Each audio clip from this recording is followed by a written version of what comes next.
Hey girl.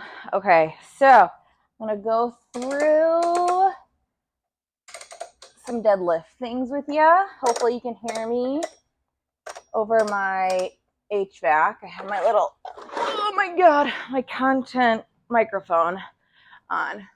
So I'm gonna do 40s. It's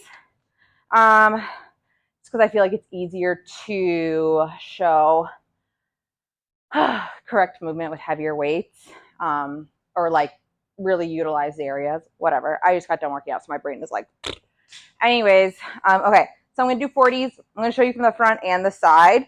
So what I really want you to focus on when you do them, everything looks great, but like when you start getting heavier, you have to really recruit the muscles that you need for that movement. A lot of times you can kind of get by with just like quadding out with, like, when you're doing squats, you can like what's called quad out and just like kind of muscle through your quads. It's a bigger muscle, but you have to recruit your core and obviously your glutes for deadlifts. So like I didn't get this. I was a personal trainer for, oh my God, it's coming up to 10 years this year. But like probably not until like 3 or 4 years into training did I really understand what it meant when my mentor, my boss at the time, was like, squeeze your glutes, initiate with your glutes, initiate the lift with your glutes. Or he would say squeeze the glutes. And I thought he meant like when you came up here, that's when you'd squeeze. Like, see, this is I always call this the ugly butt, like when you like squeeze your glutes together. I always thought it was like do it and then squeeze here. But no, you squeeze here. So I want you to squeeze here, and you can't be here and squeeze your butt at the same time. It's just like mechanically impossible. So when you're here, this is what gets your squeezing your glutes is what gets you to stand up, and it'll take some pressure off your back because this is doing all the push work, kind of, if you will. It's deadlift is a pull movement, but I want you to think of it as a push with your hips movement. So let's start from here. Oh my God, I've been doing like all grip stuff today, so it's gonna suck.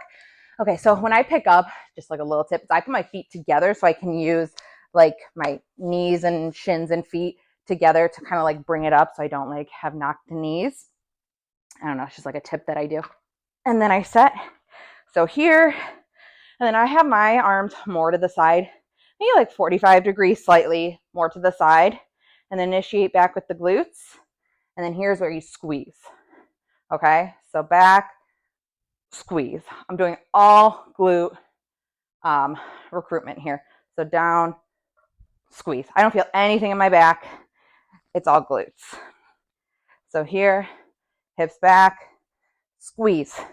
Okay, hips back, squeeze. So it should be the initiation of the glutes coming together to come up. I don't want you to pick up with your chest, because then you will feel more of like the pull coming from here versus the push coming from here.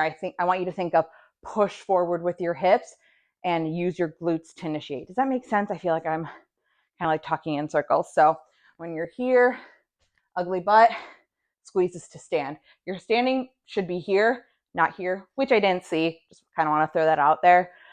And if you start to feel your back, go a little lower. You go almost like parallel to the ground. Sit a little lower and do it that way. I usually let my like watch go right to like that bony part of my knee. So like here and stand. That's fine. The more you go here, the more your back has to come in to make sure you're not falling forward. So this is just stabilizing right now, but you will feel the burn, the like more pain or just general like activation of your spine muscles. Sorry if I'm giving you any like movement with my microphone. So think here, squeeze, here, squeeze. Okay, so think push forward with your hips and squeeze your butt to push your hips forward. So kind of thinking that way sometimes helps. But yeah, hopefully that helped and that wasn't even more confusing.